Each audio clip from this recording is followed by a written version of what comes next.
মাত্র 7 দিনের ব্যবধানে ফের বড় সাফল্য কাঞ্চনপুর থানার পুলিশের। নেশা বিরোধী অভিযানে এবার উদ্ধার হলো বিপুল পরিমাণ বেআইনি মদ। অভিযানে উদ্ধার হয় বেআইনিভাবে মজুত রাখা 1150 বোতল বিলিতি মদ। পুরো অভিযানে নেতৃত্ব দেন কাঞ্চনপুর থানার ওসি শ্রীকান্ত রৌদ্রপাল। তার সঙ্গে ছিলেন এসআই অর্জুন মজুমদার, সর্বজন র্যাঙ্ক সহ বিপুল সংখ্যক পুলিশ ও টিএসআর জওয়ান। উদ্ধার হওয়া সমস্ত মদের বোতল বাজেয়াপ্ত করা হয়েছে। পুলিশ সূত্রে খবর, এই চক্রের সঙ্গে আর কারা জড়িত রয়েছে তা নিয়েও তদন্ত শুরু হয়েছে। এদিকে এলাকায় বেআইনি নেশা কারবারের বিরুদ্ধে পুলিশের লাগাতার অভিযানে স্বস্তি প্রকাশ করেছেন সাধারণ মানুষ। আজকে সন্ধ্যার সময় আমাদের গোপন সূত্রে একটা খবর আসে যে ডাইনছড়া নিরুদনাথের বাড়িতে প্রচুর অবৈধ বিলাতি মদ মজুত রাখা আছে।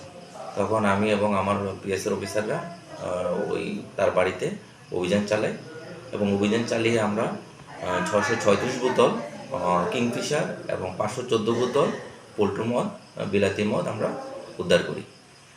অভিযানের সময় নিরুদনাথ বাড়িতে উপস্থিত ছিল না। টোটাল 1150 বোতল বিলাতি মদ আমরা সিজ করি।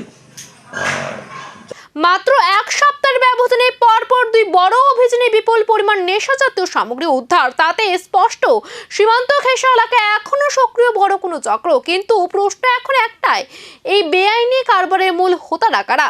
আর পুলিশের পরবর্তী অভিযানের সামনে আসবে কি আরো বিস্ফোরক তথ্য? সেই দিকে এখন নজর প্রশাসন থেকে সাধারণ মানুষের।